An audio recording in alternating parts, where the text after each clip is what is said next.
За сайн байцгаана уу? Материал ордныхон та бүхэн шинэ оны минь төргий. За тэгээ материал ордныхон маань бол одоо мизрахыг нэлээн одоо идэвхтэй сонсдог хүмүүсийн нэг юм баха гэж бодлоо. Ягаад гэвэл одоо их хэдэн ардуудыг оруулж явах явцад бол материал ордныхныг оруулж өгнө гэсэн санал хүсэлтүүд бол бас баггүй ирсэн учраас. За материал ордных нь ямар үйл явдал тохиох нэ гэж. За юун түрүүнд материал ордныхонд бол дөнгөж оны ихэнд бол шууд бархас үд бүх гарыг одоо өргөжих, тэлэх, өсөх, дэвших, дээшлэх энэ бүхнийг илэрхийлдэг.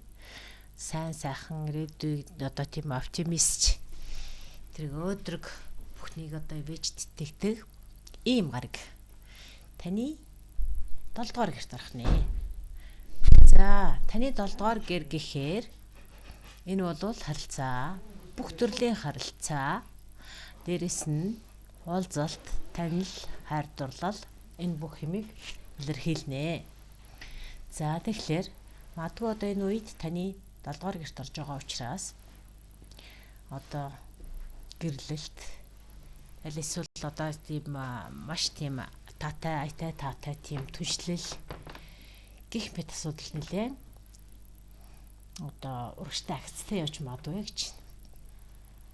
За тэгээд дээрэс нь энэ үед бол 25 оны за тэгээд Юпитер гараг бол Юпитер буюу бархас үд гарыг хэлээд байгаа штэ. За энэ гараг бол 6 сарын 25-наас 6 сарын 10-наас 7 сарын 1-ний хооронд дараа жилийн 7 сарын 1 гэж байгаа юм. Юпитер гараг бол одоо нэг байрлал жилдээ жил илүү хугацаа. Ер нь жил шахуу хугацаа болдог. Тэгэхээр энэ оны 6 сарын 10-наас 26 оны 7 сар хүртэл таны 7 дугаар гэрт байрлах ийм юм байна. За тэгэхээр яах вэ гэхээр за магадгүй энэ бол 7 дугаар гэр. За гэрээ хилцэл түншийн харилцаанд бол тийм ээ. Гэрээ хилцэл хийх ямар нэгэн одоо тийм түншлэлийн гэрээ байгуулах гэдэг юм те эсвэл хамтын ажиллагааны гэрээ. Энэ бүхэн бас нэлээд ашигтай тийм гэрээ байгуулах боломж олдож магадгүй гэж байгаа юм байна. За тэгээд 7 дугаар гэрээсээ 26 оны 7 сараас эхлээд таны 8 дугаар гэр рүү шилжчих юм байна. За 8 дугаар гэр гэдэг бол хамтын санхүү, гэр бүлийн чинь санхүү. Таны одоо хураач хоримтлуулсан энэ одоо мөнгө санхүү бол зөвхөн таних биш, таны гэр бүлийн, таны хамтрагчийн, таны одоо бизнесийн болоод гэр бүлийн хамтрагчийн ийм санхүүгийн байдлыг илэрхийлдэг. Тэгэхээр яг энэ байрлалд одоогоос 11 жилийн өмнө 10-аас 11 жилийн өмнө байжээ. За тэгэхээр тэр жилүүдэд санхүүгийн байдал ямар хөө байсан бэ? Бархас үд гарыг тэр үед таад ямар ивэлээ үзүүлсэн бэ гэдгийг бас буцааж нэг эргэж хараад шинжээд за тэгвэл одоо 25-аас 26 онуудад бол бас нэг иймэрхүү тиймэрхүү өөрчлөлтүүд болох нэ гэж ингэж бас харж болох нэ. За тэгээд дээрэс нь ер нь бол альва шилжилт өөрчлөлтүүд хэдий хэцүү хэдий одоо бэрхшээлтэй байсан ч гэсэн дахин давтагдах одоо ийм цикл гэдэгтэй. Энэ үед бол дараагийн шат төвшөнд бол заавал дэшээ арай илүү агсан шатанд гарсан байдгаа гэдгийг бол бас бодолдоож үзчих хэрэгтэй. За тэгэхээр 25 он бол 25 оны эхний 6 сар. За 7 дугаар гэрт байгаа шүү дээ. 25 ер нь бүхэлдээ 7 дугаар гэрт байгаа юм байна да. 26 оноос хойш 8 дугаар гэрлэж шилжих юм байна. За. Хэрвээ одоо хайр дурлал гэрлэлт энэ төр одоо чиний хэрвээ сэдэв мөн бол яг тийм гэрлэх нас интернетээр явж байгаа ийм хүмүүст бол 25 он үнэхээр ивэлтэй байх нэ гэж. За хэрвээ гэрлэлт гэнтэр эдний одоо гэрэлсэн одоо харилцаа хийх хэвийн энэ хөгжилж байгаа хүмүүсийн тухайтад бол та бүдийг харилцдаг одоо жишээлбэл хүрээлэл өөрчлөгдөнө. Магадгүй зарим нэг нь бол санаа бодол нэгтэй, үзэл бодол нэгтэй, зорилго нэгтэй хүмүүстэйгээ нэгдэж одоо цаашдын үйл ажиллагаагаа төлөвлөх, гэрээ хэлцэл хийх энэ ийм боломжууд гарч ирнэ гэсэн. За нэг юм төлөв гарсан байна. За дараагийн нэг гараг бол ер нь энэ 25 он бол маш олон удаан хөдөлгөөнтэй гарагууд байрлалаа өрчилж байгаа. За энэ Марс буюу ангараг гаригийн одоо тухайтад болвол таны 7 дугаар гэрт бас байгаа юм байна. За Юпитертэй бас хамт энэ гэж байна шүү дээ. За тэгэхээр Марс гариг энэ үед ретро хөдөлгөөнд байгаа. Ухрах хөдөлгөөн. За ухрах хөдөлгөөнд байна гэдэг чинь за 1 сарын 6-наас эхлээд 7-оос эхлээд 2 сарын 24-ний хооронд таны 7 дугаар гэрт. Тэгээд бас нааш цааш хөдөлгөөнд орж аваад 4 сарын 19-нд дахин одоо энэ гэрт 7 дугаар гэрт орж ирнэ. За тэгэхээр Марс буюу ангараг гариг бол идэвхтэй үйл ажиллагаа, хөдөлгөөн, урагшлалт, одоо хүсэл тэмүүлэл, дэвшлийг илэрхийлдэг гэж үздэг юм байна. За тэгэхээр энэ гариг ретро хөдөлгөөнд байхаараа ямар байх вэ? Ретро. За тэгэхээр одоо энэ альва нэгэн одоо эрч хүч шаардсан тэмцэл одоо өрсөлдөөн тэмцэл одоо юу гэдгийг тэмцээн уралдаан инэтэр юмд одоо болоод бас жоохон удаашрал байж магадгүй гэж ретро хөдөлгөөний үед шүү. 2 сарын 23-ыг 24-ний хүртэл болоод энэ юмд жоохон удаашрлах магадлал байх магадaltaй. За тэгэхдээ за дээрх чиглэлүүдэд одоо идэвхтэй үйл ажиллагаа явуулах энэ одоо хөгжил дэвшилтэй холбоотой үйл ажиллагаанда ямар нэгэн засвар хийх, сайжруулах, алдаа одоо ямар нэгэн заавал сайжруулах зүйл альсвал гэрээ хилцэлч гэдэг юм уу те. Тиймэрхүү юмд бол харин ретро хөдөлгөөн сайн. Магадгүй одоо зарим нэг нь одоо тийм физикал гэж хэлдэг штэ, биеийн хүчний одоо тийм би одоо эргэтнэнгээ булчингаа одоо чангаруулах ч гэдэг юм уу, эсвэл спорттой эргэж ирэх ч гэдэг юм уу, энерги сайжруулах ч гэдэг юм уу, тийм идэвхтэй хөдөлгөөн энэ төр шаардсан иймэрхүү ажлуудад бол та 2 сарын 24-ний хүртэл бол таатай байх нэ. Хуучин хийж исэн ажил тэр үйл ажиллагаанд аргиж ороход гэж байгаа шүү. За тэгээд дараа нь энэ ангараг гариг 1-р гэрт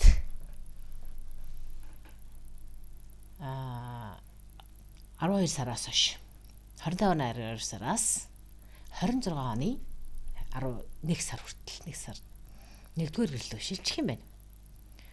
За 1-р гэрт ангараг байхаараа яах вэ гэж тэгэхээр аялал байна. Иш тийшээ аялна, амжилт гаргана. За магадгүй одоо хүсэл мөрөөдлийнхаа хамгийн дээд зэгт нь хүрэх иймэрхүү эрчимтэй зоримоо үйлдэлүүдийг бол за ангараг гариг ивэх нэ. За дараагийн нэг гариг бол за дээр дурдсан маш олон одоо тийм гаригууд, тэр тусмаа удаан хөдөлгөөнтэй гаригууд энэ онд одоо хөдөлгөөнд орж байгаа учраас 25 оныг ерөнхийд нь маш тийм өөрчлөлтийн жил гэж яриад байгаа юм. Маш огцом ер нь урд тожид байгаагүй маш хүчтэй өөрчлөлтийн жил гэж яриад байгаа юм л да. За тэгэхээр хувь хүний одоо астрологийн тэр зурлага дээр болвол ямар гэрт байгаагаас нь шалтгаалаад ямар өөрчлөлт гарах вэ гэдгийг л яриад байгаа шүү дээ. За тэгвэл Нептун гэдэг гариг. Энэ таны 4-р гэрт байх нэ. За 4-р гэр гэхээр таны амьдарч байгаа орон байр. Таны үл хөдлөх хөрөнгө, таны гэр бүл. Магадгүй бас ээжийн чинь гэр бүл. Гэх мэт энэ асуудлыг л хариуцдаг юм байна л да. За тэгээ дээрэс нь энэ Нептун гэдэг гариг маш удаан байрлалаас өлдөг гэж хэлсэн шүү дээ. Яг таны одоо жишээлбэл энэ материйн ордны 4-р гэрт хизээ байсан бэ гэж материйн ордны 4-р гэрт ерөөсөө 19-р зуунд л байсан. За гэтэл 3 сарын 31-ээс 4 сарын 12 бишээ 23 оны бишээ 10 дугаар сарын уучлаарай 10 дугаар сарын 23 энэ үед таны одоо 3 дугаар гэрт байгаа орох юм байна л да. 4 3 2-ын хооронд цаашаа шилжнэ гэсэн. За тэгээд энэ мэтэр шилжилт хөдөлгөөн Ингэж 4 3 2-ын хооронд явж байгаад 26 оны 1 сараас эхлээд бол бүрэн 4-р гэрлүүгээ шилжин. За ингээд 4-р гэрчилснийхаа дараа тэр байрлалд 14 жил байна гэж шүү. 14 жил. За Нептун гэдэг гариг бол ерөнхийдөө далай тэнгис. Хил хязгааргүй боломж. За тэгээд одоо хүсэл мөрөөдөл, тэмүүлэл энтэйг илэрхийлдэг юм байна л да. За тэгэхээр энэ үед одоо жишээлбэл зарим нэгэн хүмүүс нь аялах, өөр орнд аялах, өөр газар орноор аялахаас гадна бас өөр оронд иргэншил, цагаачлал энэ төр хүсэгч гэдэг юм нэг иймэрхүү хүсэл мөрөөдөл хэрэг байгаа бол энэ бүхнийгээ одоо өргөжлүүлэх, гүйцэлдүүлэхэд бас боломж ирж байгаа юм байна гэж ойлгох юм байна. За эсвэл зарим нэгэн хүн нь одоо жишээлбэл гадаад орнуудаа байсан бэл эргээд гэр бүлтэйгээ нэгдэх буцаж. За магадгүй одоо жишээлбэл зарим нэг нь бол энэ далай тэнгис энэ гэж илэрхийлж байгаа нь болохоор магадгүй зарим нэгэн хүн нь усан онгоц далайн аялал энтерт сонирхох ч юм уу. Магадгүй эсвэл хүнцөөтэй газруудад ажиллаж амьдрахыг хүсэх. Бусдаас юм жоохон тусгаарлан удвал тийм орон зайд амьдрахыг төвсөж төлөвлөх энэ боломжтой гэнэ л дээ. За үгүй бол зарим нэг нь одоо их алсгал оронд удаан хугацаагаар одоо тийм томилолт авч явах. Үгүй бол зарим нь одоо эмнэлэг, соёлол энэ гэсэн газруудад одоо энэ удаан хугацаагаар байх, альсвал одоо бяцлаглалын төвөгддөж гэдэг юм уу те. За иймэрхүү боломжууд бас гарч болно гэнэ. За зарим өөр бас нэг сонирхолтой зүйл бол энэ онгод одоо тий урам зориг одоо ихтгэл өнөмшил энтрийг бас хариуцдаг юм болохоор магадгүй энд одоо жишээлбэл өөр шашны гэдэг юм өөр урам зориг онгодтой холбоотой бас тийм зан үйлийг одоо хийж эхлэх энтер гэсэн. За ийм сонирхолтой үйл явдлууд болчихволох нэ. Магадгүй ээж гэр оронтой холбоотой тиймэрхүү одоо нөх шилжих, өөрчлөх, амьдралыг нь өөрчлөх энэ мэтийн асуудал байж болно гэж. За тэгээд дээрэс нь бас гэр бүл өөрийнхөө ураг удам одоо энэ удам одоо хамаатай садантайгаа харилцаа холбоогоо одоо тийм эв зүй зохицолтой байдлаар өөрчлөх. За оюунлаг болоод одоо тэр сүнслэг далд ертөнцийн асуудал, далд ертөнцийн нуцтай холбоотой асуудлыг бас сонирхох юм боломжтой гинэ. За өөр нэгэн бас нэг зүйл бол хүүхэд насаасаа одоо бас танд ямар нэгэн жоохон тийм сэтгэлийн юм тийм дарамт сэтгэлийн шарах энэ төр байдаг бол энэ Нептун гарагийн нөлөөгөөр бас энэ бүхнийг одоо тэр оюунлаг, альсвал шашинлаг зан үйлийнхаа одоо хүчээр энэ бүхнээсээ ангижрах юм боломжтой гэсэн бас нэг сонирхолтой таамаг гарч байна. За зөвхөн энэ бол танай ордонд л гарч байна. За 4-р гэр учраас тэгж байгаа хэл та. За өөр. За Сатурн буюу Санчир гараг. За Санчир гараг бас яг Нептунтэй хамт 4-р гэрт орж ирэх нэ. За энэ үед 4-р гэрт орж ирж байгаа Санчир гараг ямар үйл ажиллагааг хариуцах вэ? За Санчир гараг бол хариуцлага, сахилават, дэг журам. За тэгээд дээрэс нь одоо тийм ухаалаг зөв одоо байхыг шаарддаг. Ийм гараг ажиллах, хөдөлмөрлөх бүхэл зүйлдээ те одоо зөв байхыг шаарддаг. Тэгэхээр 4-р гэрт орчиж байгаа учраас бас гэртэйгээ холбоотой, гэр бүлийнхаа асуудалтай холбоотой тийм үү? Гэр орноо шинжлэх. Аль эсвэл одоо тэр иргэншил өөр гадаад орнуудад байгаа бол тэр иргэншил энэ асуудлыг ном ёсоор нь одоо хийж гүйцэтгэж тэр бүхнийг одоо ингээд маш хариуцлагатайгаар дагаж мөрдөгч гэдэг юм үү те. За дээрэс нь бас алсаас ажиллах асуудал бас гарч барж болох юм гэнэ л те. За гэрээсээ зайраас ажиллах энэ төр гэж. За магадгүй энэ үед жишээлбэл одоо бас зарим нэгэн хүмүүс нь бол гэр бүлтэй хариуцлага хүлээн гэж байгаа болохоор гэрт чинь шинэ хүн мэдлэгч юм уу те. Магадгүй альсвал одоо настай эцэг их хамаатай саднаа асарч халамжлах. Ерөнхийдөө л одоо өөрийнхөө гэр бүлийн санхүү болоод одоо сайн сайхны аюулгүй байдлын талаар илүү анхаарч ажилланаа. Доктортой, санхүүгийн байдал доктортой, аюулгүй одоо гэр орон одоо тогтой, тухтай ийм нөхцөлийг бүрдүүлэхийн төлөө илүү анхаарч ажиллах хэрэгтэй болох нэ. За. Яг энэ байрлалд санчир гараг хэдийд байсан бэ гэж. За тэгэхээр энэ байрлал бол 29-оос бараг 30 жилийн өмнө яг энэ байрлалд байжээ. За тэгэхээр 29-оос 30 жилийн өмнө амьдрал ахуйгаа зохиочихсон нийгмийн харилцаа бүх зүйлийг одоо эхэлж гисэн байсан хүмүүс бол 29-оос 30 жилийн өмнө яг энэ байрлалд байх үед танд ямар өөрчлөлт орсон? 4-р гэрт чинь буюу гэр бүлтэй ч холбоотой хамаатан садан өөрийн чинь одоо ойр тойрны хүмүүстэй холбоотой ямар өөрчлөлт гарсан гэдгийг бас бодоод үзчих юм бол одоогийн энэ төвшөнд өөрчлөлт нь ямар байх нэ гэдгийг эргүүлж бас ингэж ажиглаж, судалж, харьцуулж үзэх хэрэгтэй юм аа гэж хэлэх гээд байгаа юм. За 4-р гэрт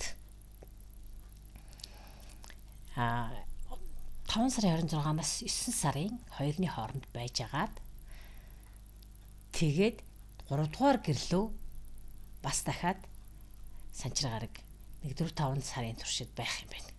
За тэгэхээр 3-4-р гэр хоёрын хооронд энэ санчир гараг нөлөөгөө үзүүлнэ гэсэн үг шүү дээ.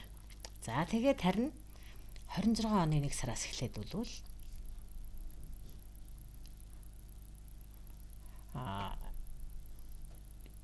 26 оны 1 сараас одоо 4-р гэрлөө оброж хэлчих юм л да. За. За тэгээд 26 оныхоо 2 сараас хойш дахиад 2-3 жилийн туршид 4-р гэрээсээ гэртээ байгаад барилна гэсэн үг. Тэгэхээр 4-р гэрийн үйл хэрэг гэх юм уу? 4-р гэртэй холбоотой үйл ажиллагаа болвол одоо ингээд оны ихэнх нэг хэсэг тэгээд оны төгсгөлөөс 26 оноос бол нэлээд удаа байх нэ гэж ингэж ойлгож болох нь 2-3 жилийн туршид үргэлжлэх нэ. Энэ онд эхлэн тавигдаад цаашаа 2-3 жилийн туршид энэ шилжилт хөдөлгөөний улмаас 4-р гэрийн өөрчлөлтүүд үргэлжлэх нэ гэж. За урт удаан хугацаанд хариуцлага хүлээх энтер гэсэн гэр бүлийн өмнө хариуцлага хүлээх гэр бүлийн харилцаа зохиох гэрлэх гэсэн үг шүү дээ. За ингээд дараагийн нэг чухал бас удаан хөдөлгөөнтэй гараг бол Нептун гараг. За Нептун гараг бол бас энд санчир гарагтай нэгдэж байгаа юм. 4-р гэрт. За тэгэхээр Нептун гэдэг гараг бол далай тэнгисийг илэрхийлдэг. Тэгэхээр одоо хязгааргүй боломж энтрийг илэрхийлнэ гэсэн үг л дээ. За уран бүтээлч бас сэтгэлгээ, уран бүтээлийн ажил энтрийг ч гэсэн бас Нептун илэрхийлдэг гэж үздэг. За тэгвэл энэ бүхэн 4-р гэртэй холбогдож байгаа болохоор за 25 оны 100 7 сарын үед энэ 4-р гэрт санчиртай нэгдэж байгаа юм байна л да. Тийм учраас за нүүх шилжих. За нөгөө гадаад оронтой холбоотой иргэжлийн бичиг баримтч гэдэг юм уу тийм ээ. Шинэ гэр бүл зохиох, шинэ байр орон сууцад орох энэ гэсэн асуудлууд бол энэ үед хүчтэй тавигдаж эхлэх юм байна. За тэгээд санчир бишээ. Нептун гараг бол маш удаан хөдөлгөөнтэй гэж хэлсэн.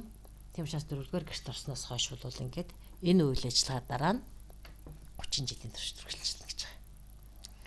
За мэдээж ингээд дөнгөж саяхнаас цоошноор одоо гэр бүл зохиож байгаа хүмүүсийн төр бол одоо ингээд санчир гараг гэдэг бол урт удаан харилцааг илэрхийлдэг учраас одоо 4-р гэрт холбоотой гэр бүл зохиосон хүмүүс бол урт удаан бат бэх хариуцлагатай ийм гэр бүлийн харилцааг үүсгэх нэ гэсэн нэг иймэрхүү төлөв гарсан байна шүү. За дараагийн нэг гараг бол уран гараг. За уран гараг ямар харилцааг илэрхийлдэг вэ гэхээр за уран гараг гэдэг бол гинтийн өөрчлөлт.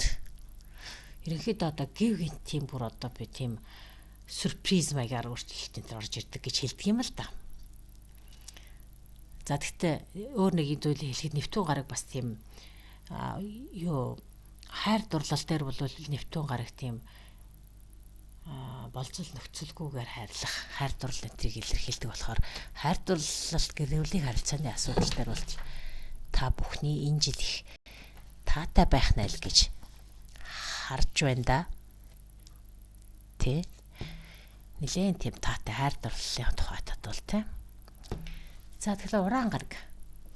Ураан бол заавж ураан гараг гэдэг тухай чинь хаана тэмдэглэсэн байгаа вэ гэхээр за 5 дугаар гэрт сүүлийн 7 жил байгаа юм байна шүү. За тэгэхээр 5 дугаар гэр гэдэг хайр дурлалыг илэрхийлдэг. За тэгээ дээрэс нь гоо үзмж, гоо сайхан, урлаг, уран сайхан. За тэгээд хобби, дуртай хийдэг тэр ажил. Тэр зүйлийг чинь илэрхийлдэг. За сүүлийн 7 жил энд байсан юм. Тэгэхээр та сүүлийн 7 жил бол та өөрийнхөө дуртай ажлаа бол хийж байсан байж таарах гэдэг. Эсвэл хайр сурлалын асуудалд бол тэнд нэлээд өөрчлөлт шинжилт гэдэг юм уу? Эсвэл хөгжил өсөлт дэвшил гарсан гэж харж болохоор юм байна. За тэгээд 7 сарын 8-наас 11 сарын 9-ний хооронд 6 дугаар гэрлөө шилжих нэ ураан гараг. За ураан гарагийн энэ 6 дугаар гэр гэдэг бол 6 дугаар гэр гэдэг ажил.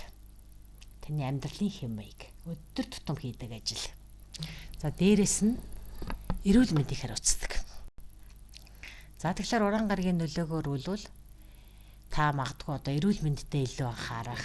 Зарим нэгэн хүмүүс нь бол одоо бүр залуужуулах одоо тийм курс, эмчилгээч гэдэг юм уу одоо йог юу гэдгийг тийм курс үйл одоо тийм процедур гэдэг лөө.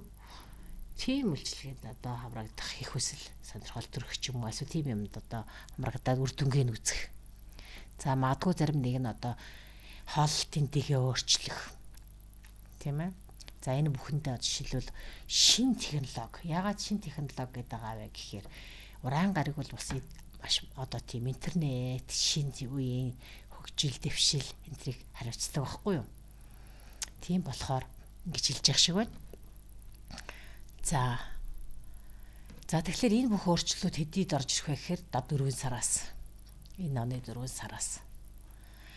За тэгээ тэрэн дараа нь 7 жилийн туршид 26 оны 4 сараас за шилжилт хөдөлгөөн одоо 5 6 дугаар гэрийн хоорондоо явж хагаад 26 оны 4 сараас эхлээд 6 дугаар гэрлөө бүрэн шилжээд ураан.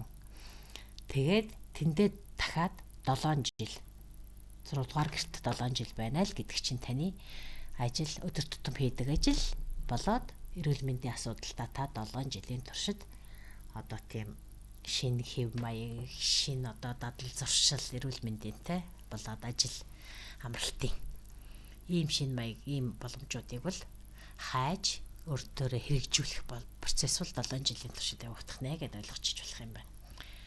За дээрэс нь интернетийн хариуцлага гэж хэлчихсэн болохоор зарим нэгэн хүмүүс бол ажил 6 дугаар гэр ажил шүү дээ. Тийм учраас магадгүй та бүхэн интернетэд ажиллах, зайнаас ажиллах тийм онлайнаар ажил хийх. Ийм одоо боломжууд 25 онд нэгдээд тэгээ цаашлаад бол 6-7 жилийн туршид үргэлжилнэ гэд ингээд ойлгочих болох юм байна. За дараагийнх нэг гараг бол цолмон гараг.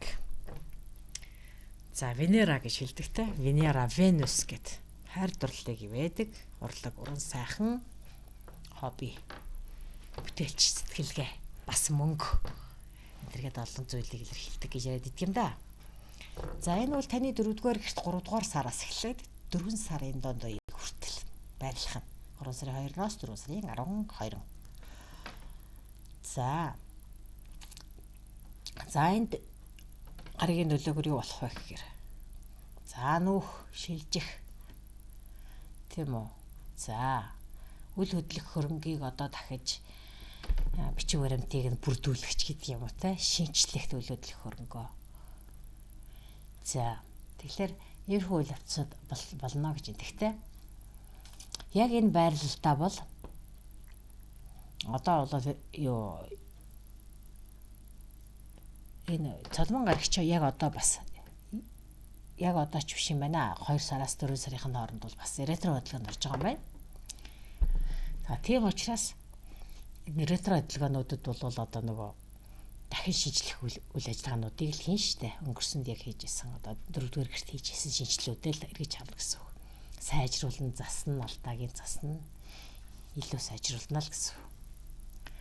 За тэгээд дээрээс нь 4-р гэр гэдэг чинь ах トゥ хамаатан садан ээж гэнтэр гэсэн гэр бүлийн харилцааг илэрхийлдэг болохоор одоо жишээлбэл харилцаануудаа эргэж харахад бас боломжтой. За сугар гараг, цолмон гарагч гэж хэлдэг. Сугар гарагч гэж хоёрын зарлал нэрлэдэг юм монголчууд. За энэ үе хайр дурлалыг илэрхийлдэг болохоор энэ үе гарагийн ретро хөдөлгөөний үед юу хийж болохгүй вэ гэж. Мэдээж яг гэрлэлтийг батлах яг шинээр гэрлэлт батлуулах 20 найр хийхэд бас ретро хөдөлгөөнд таагүй шүү гэт тэгж зөвлөдөг юм байна. За тэгэхээр нэг 4 сарын 15-наас хойш үл энэ болно гэсэн үг. За дээрэс нь мэдээж Венера гараг, цолмон гараг бол гоо сайхныг илэрхийлдэг. Тэгэхээр гоо сайхны мессеж хэлбэр энтертул бас ретро хөдөлгөөн таагүй шүү гэт. За нэг тэгээд 4 сарын өнгөртөл төвччих юм бол болох нь л дээ.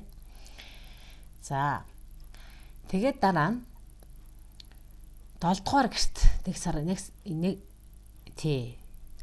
8 сарын 1-ээс 26-ны хооронд 7 дугаар гэрт байх юм байна. За 7 дугаар гэр харилцаа, гэр бүл, хайр дурлал, бүх төрлийн харилцаа. Түншийн болон ойр дотны харилцаа тийм ээ. Ажил албаны харилцаа. За мөн тэнд бархасууд гараг байна. 7 дугаар гэр. За тэгэхээр энэ 7 дугаар гэрийн гэртэй холбоотой харилцаа чи бусад хүн гэсэн энэ харилцаа. Энэ үед бол нэлээд өргөжж тэлхнэ.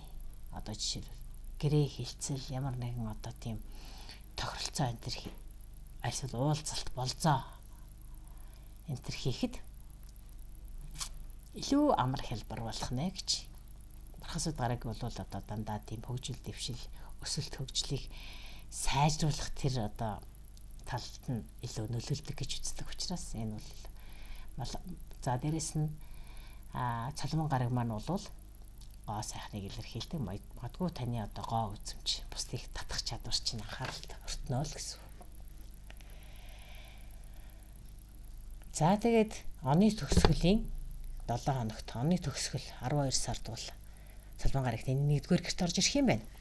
За 1-р гэр гэдвэл би өөрөө, та өөрөө. За тэнд нь бас ангараг гараг байх юм байна. За энэ бол бас л таныг өөрийн чинь хувь хүний тухайтад бусдад хэрхэн үнэлэгддэг, та нэг ямар байр суурьтай, таны хүмүүс юу гэж хардгийг, та өөрийгөө хэрхэн үнэлдэг гэдэг асуудал чинь нэлээд одоо эрчимтэй бусдад одоо хүн бусдын анхааралд өртөх иймэрхүү байдлаар явах нэ гэж. За дараагийн нэг том гараг бол Плутон гараг. За Плутон гараг юг илэрхийлдэг вэ гэхээр их хэмжээний мөнгө. За дээрэс нь энэ бол бас маш удаан хөдөлгөөнтэй гараг. За өнгөрсөн 24 оны 11 сараас эхлээд таны мөнгөний гэрт буюу 2 дугаар гэрт орж ирсэн юм байна. За тэгэхээр та мөнгө санхүүгийн хувьд бол шал өөр төвшөнд шилжих юм боломж бүрдэж байгаа юм байна л та. За магадгүй та өөрийнхөө үн цэнийг дахиж одоо нэг эргэж харах, өөрийгөө дахин өөр өнцгөөс харж илүү өөр төвшөнд үнэлэх. Тийм ээ? Одоо үнэлгээгээ дээшлүүлэх. За магадгүй тэгээд орлогын цоо шин их усрыг олж харах, өөрчлөх. Магадгүй одоо зарим нэг нь бусдад зөөлөх үйлчлэгээ хийж тэндээсээ мөнгө олно ч гэх юм үү те. Янз бүрийн их олон их сурвалжуудыг олох юм боломжууд гарч ирнэ гинэ. За энэ бол зөвхөн одоо 24 онд ингээл хийгээд өнгөрчих өөрчлөлт биш. Энэ оноос эхлээл дараагийн 20 жилийн туршид таны мөнгө санхүүгийн төвшөнд мөнгө санхүүгийн салбарт хийгдэх юм өөрчлөлтүүд гэж ойлгож болно. За дараагийн гараг бол бидний мэдэх бод гараг. Меркури гэдэгтэй. За бод гараг болвол жилдээ 3 удаа ухрах хөдөлгөөн хийдэг. За ухрах хөдөлгөөний үед юу хийхэд тааламжтай биш вэ? Юу хийхийг зөвлөдөггүй вэ гэх юм бол за маш чухал шийдвэр гаргаад маш их хэмжээний хөрөнгө оруулалт хийх. Эсвэл их үнэтэй, энэ цэнтэй одоо эд зүйлийг худалдаж авах. Энтрийг бас зөвлөдөггүй. За тэгээд энэ 3 удаагийн ухрах хөдөлгөөн бол За ер нь энэ 3 удаагийн ухрах хөдөлгөөний талаар бол тухай үед нь яриад явчих учраас энийг нэг хайхтар нарийн удаа яриад хэрэггүй баха гэж бодож чинь 3 сар дахны ухралт, дараагийнх нь 7 сард, дараагийнх нь 11 сард болон тухай үед нь ухрах хөдөлгөөний талаарх мэдээллийг оруулаад явчих юм аа. За тэгэхээр төгсгөлт нь ярих нэг чухал зүйл бол кармин зангилаа гэж ведийн зурхаад их одоо их чухлаар авч үздэг сарны хойд ба өмнөд огтлцол. Хойд огтлцох зэгийг нь раху, урд дахь огтлцлын зэгийг нь кето гэж нэрлэдэг. За кето гэдгийг нь бол ерөнхийдөө ирээдүйн тухай үйл явдалд илүү хамаатай, раху нь бол өнгөрсөн үйл явдалд хамаатай гэсэн нэг юмрхүү одоо төлөвийг ярьдаг ведийн зурхаа. За ведийн зурхаа энэ талаар бол маш тийм болгоомжтой бөгөөд маш дэлгэрэнгүй тайлбарладаг юм байна лээ. За монголчууд ч гэсэн бол раху гэхээр бол бас жоохон танил сонсогдож байгаа бах. Нар сар хэртэх үед бол нар сар одоо раху гэдэг аймаар одоо тийм мангас нар сарыг дэлгэцсэн гэлээ. Энэ төр гэж хэлдэг шээ. Тэгэхээр энэ номог бол бас дорны ард түмэнд нэлээд эртнээс ингэж хилцэгдэж ирсэн байх нь. Тэгэхээр энэ номог бол бас тийм хов хотлаа хоос юм биш байж тарах гэдэг шүү дээ. Хэдийгээр раху кету гэдэг бол шууд гариг гэж үздэггүй боловч сар хаана одоо тэр сансар окторгын одоо тэр тойрог замд хаана давхцж байна. Яг тэр хойд давхцж байгаа цэгийг нь раху, урд талынхан давхцж байгаа цэгийг нь кету гэж нэрдэдэг байгаа байхгүй юу. За тэгээ яг тэр давхцж байгаа цэгүүд дээр нь дандаа нар юм уу сар хэртчиедэг. Тэгэхээр нар сарны хэртэлтийг бол бид нар тэндээс тийм сар хэртэлт болж гин гэдэл бодо өнгөрчдөг болохоос биш тэр чамд ямар нөлөөтэй байж болох вэ гэдгийг бол тэр болгон хүмүүс мэддэггүй те. Тэгэхээр энэ бол бас нэлээд бодож үзэх хэрэгтэй. Мэдээж бид нар дэлхийн хүн энэ гариг ертөнцид амьдарч байгаа юм болохоор бид нар сайн болоод муу аль нэгэн талаараа нөлөөлж идэг байж тарах гэдэг штэ. За тэгэхээр энэ бол таны раху таны 3 дугаар гэрт кето таны 9 дугаар гэрт байрлах нь. Гэхдээ энэ байрлал одоо энэ кармин зангилаа гэдэг энэ одоо цэгүүдийг өөрчлөлт 1.5 жилд нэг удаа болдог. Тэгэхээр энэ оны одоо энэ 1 сарын 12-наас эхлээд раху кето байраа суулгах. За тэгэхээр раху таны 3 дугаар гэрлөө шилжээд кето нь болохоор таны 9 дугаар гэрлөө шилжиж байна. За яг энэ байрлалдаа 1.5 жил буюу 18 сарын туршид танд байрлана гэж байна. Тэгэхээр энэ танд 3 дугаар гэрт болж байгаа үйл явдал чинь нөлөөлнө. За 9 дугаар гэрт болж байгаа үйл явдал чинь. За 9 дугаар гэр гэхээр бол гадаад аялал, сурах, боловсрох үйл явдалтай ч холбогдчихдаг гадаад аялал. За 3 дугаар гэр гэхээр харилцаа. Бусад хүнтэй харилцаа. Холбооны асуудал их хөндчихдэг. За энэ бүхэнд 26 онд бол 26 оны 6 сар хүртэл үргэлжлэх энэ асуудлыг бол 1 сараас эхлээд чухлаар тавигдаж эхэлнэ гэж. За нэг иймэрхүү сонирхолтой төлөв гарч байна. Тэгэхээр тухайн үед нь бол одоо энэ раху кармин үүслийн тал кармин одоо зангилаа. Кармин үүсэл гэж осроод яриад байгаа юм л та. Тэгээд кармин зангилаа гэдэг энэ сэдвийг бас дараа нь тусгай нэг видео болгож шийе гэж бодож байгаа учраас энэ хүрээд одоо энэ удаагийнхаа ерөнхий төлөвийг өндөрлөе. Та бүхэн хэрвээ энэ бүхэн таалагдж байгаа бол бусдтайгаа хуваалцаарай, найз нөхдөдтэйгээ хуваалцаарай. Мэдээж тэгээд лайк, subscribe хийгээрэй. За баярлалаа та бүхэнд шинэ ондоо илүү их амжилттай болтугай гэж өрөөе.